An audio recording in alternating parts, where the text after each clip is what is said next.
Hi everyone, thanks for tuning in. Let's learn from number 17 today. In the hell of beasts, the body becomes the same as that of an animal, but sometimes the face appears blurred to that of when he or she lived as human. Number 17.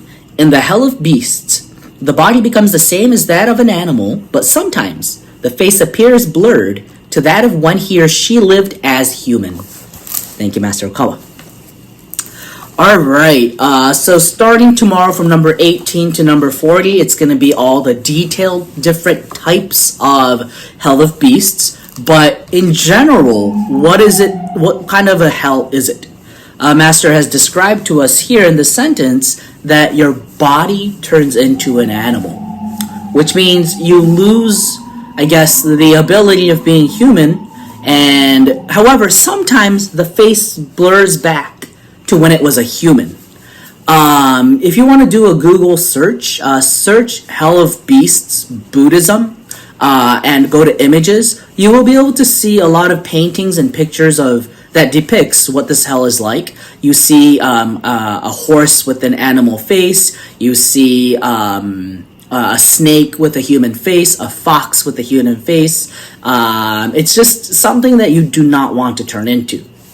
Now, today I was thinking about why does this happen? So it happens because, as Master has taught us, after we die, we still exist, our identity still exists, our ability to think still exists, our souls exist. We live an eternal life. We don't actually die. It's just a transition from this physical to the spiritual world. And in the spiritual world, what you think is who you are, what you think becomes your appearance, and what you think is manifested.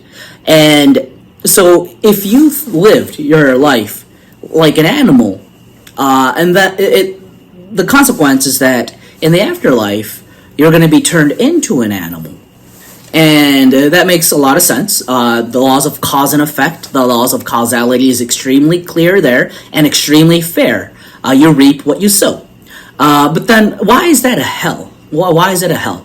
Well, actually, starting tomorrow, we'll see more of the detailed parts of why it's suffering. But in general terms, when you become an animal, first and foremost, you can't talk.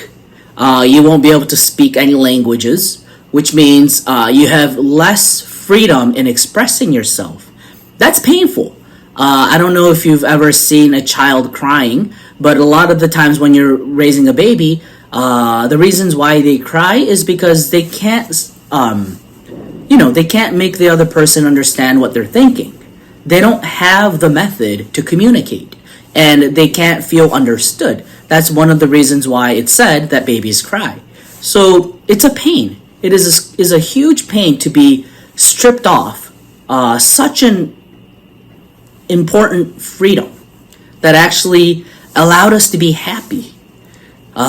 Think about it. We're taking a lot of being human for taking it for granted, right? If you're not allowed to speak, if you're not allowed to talk, how restricted are you? And of course, not only that, but if you're an animal, there are many other things that you cannot feel that human beings can. You cannot see the beauty of art if you're an animal. Let's say you take your pet dog to a museum, that dog is not going to enjoy watching that. Rather than that, he's only going to be thinking about treats, right? But my 4 minutes is up, so let me end it there. But starting tomorrow is going to be more of the detailed teachings of the Hell of Beasts. Thank you for tuning in today, and see you again tomorrow. Bye.